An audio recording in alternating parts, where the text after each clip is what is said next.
This is the Thom Hartmann Program. Welcome back. Thom Hartmann here with you. A number of news stories that I wanted to share with you today, some of the stuff that's going on in the world that we will get to in just a moment. But first, Rick Wartzman is on the line with us. He is the author of a brilliant new book, The End of Loyalty, The Rise and Fall of Good Jobs in America. He's the director of the K.H. Moon Center for a Functioning Society at the Drucker Institute, Claremont Graduate University. He's a contributor to Fortune magazine. You can tweet him at rwartzman, W-A-R-T-Z-M-A-N, and the website is drucker.institute. Rick, welcome to the program. Hey, thanks for having me. Thanks for joining us. Tell us the premise of your book, The End of Loyalty.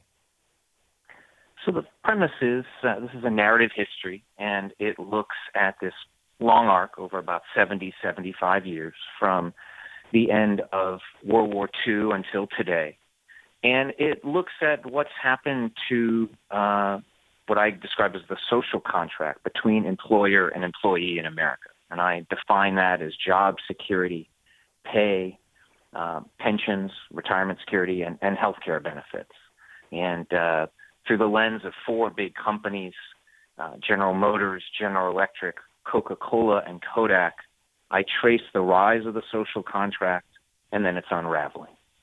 So this was a contract that was not codified at law beyond, the Wagner Act and things like, that facilitated it essentially. The National Labor Relations Act that allowed for unionization and protection of unionization. But beyond that, this was largely something that was put together as a deal between business and workers in the years immediately, particularly in the years immediately following World War II. Was that because of the concern that soldiers coming back home would not find employment and that could lead to civil unrest? Or was that because the employers were trying to make that transition back from a wartime economy? The nylon manufacturers have been shifted to making parachutes, and the car manufacturers were making tanks and airplanes. Was it what was driving those decisions? So there was a real mix of impulses.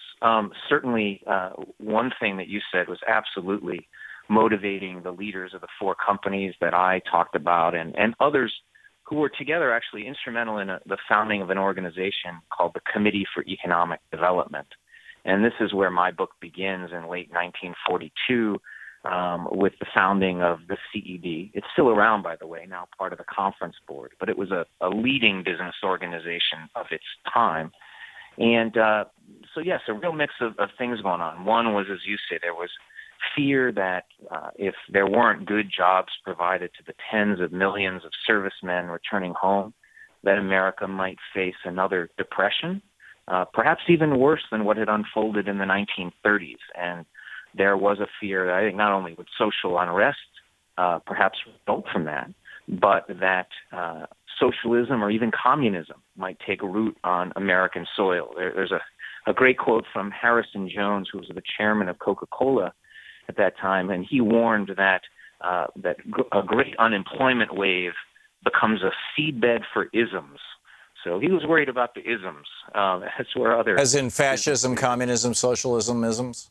Yes, exactly. And there were other things going on as well.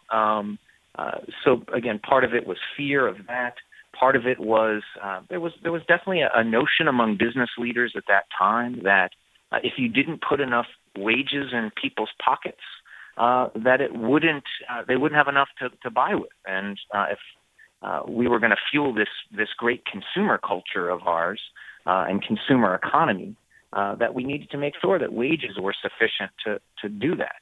And it's interesting. I mean, you now hear folks like Larry Summers, the former Treasury Secretary, warn that with wages stagnant for so long, that we may be in this period of secular stagnation. There just isn't enough dough to keep the economy humming that people have in their pockets. So that was something that they wanted to do as well. The way that the president of General Electric, Charlie Wilson, put it at that time, he said, "How are they going to buy my refrigerators if I don't give them enough wages to do it with?"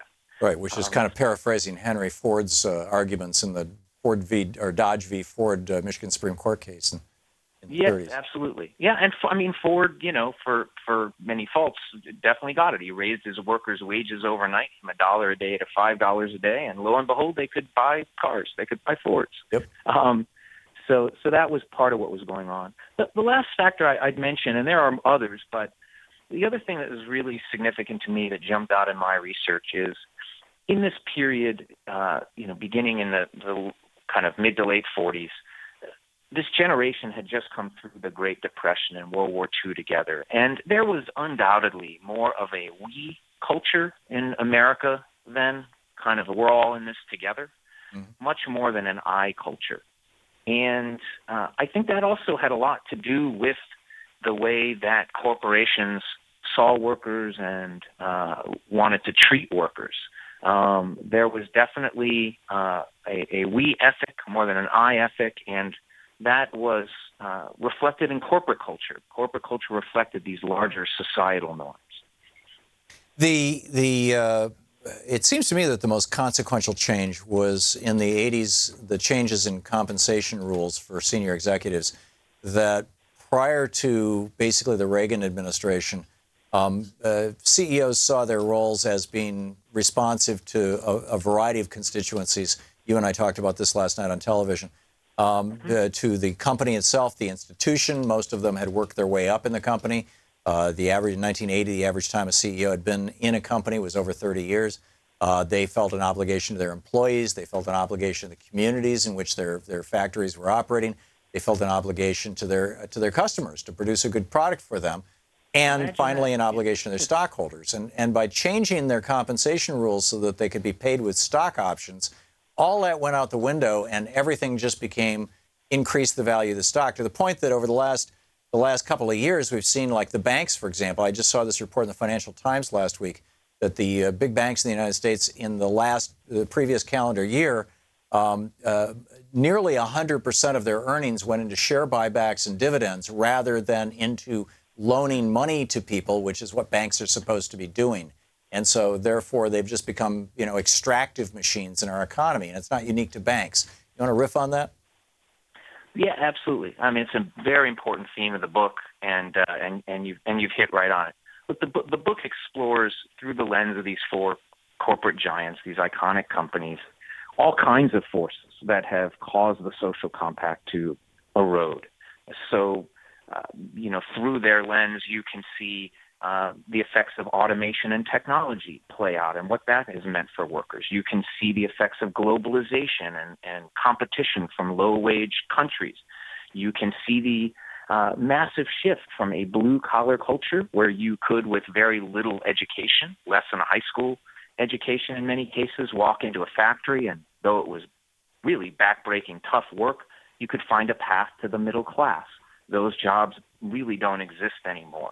And as we've shifted into a knowledge age. And so the book talks about all of those big forces. But the gasoline on that fire is exactly what you're saying, is that companies have shifted from a stakeholder mindset, a very explicit stakeholder orientation. We're going to take care of and balance the interests of all these different constituencies, as you say. Shareholders, yes, but also workers, communities, customers. Even they would, in the old days, brag about how much they paid in taxes to fill government coffers. Now they, tout how much they avoid taxes, or at least to their shareholders they do, so and offshore money so that it raises profit. So all of that has changed into this maximizing shareholder value model. And as you note, CEO pay has now been linked through the issuance of stock and stock options. So it is in their interest to try and goose up the share price, often in the short term. And when you do that, employees suddenly don't look like assets you invest in. They look like an avoidable expense. Right. And this is insanely destructive. Back in 2010, I published a book titled Rebooting the American Dream. Bernie Sanders actually wrote a cover letter and delivered it to all 99 senators. And there was a chapter in there explicitly calling for the repeal of this, changing our tax code so that executives could no longer be compensated with stock and stock options. I haven't been following the movement to do that. It's kind of an obscure thing. Most people get lost just in the conversation of it. But do you know if there's any movement in that direction? I know Bernie continues to talk about it, but I've not heard anybody else talking about this.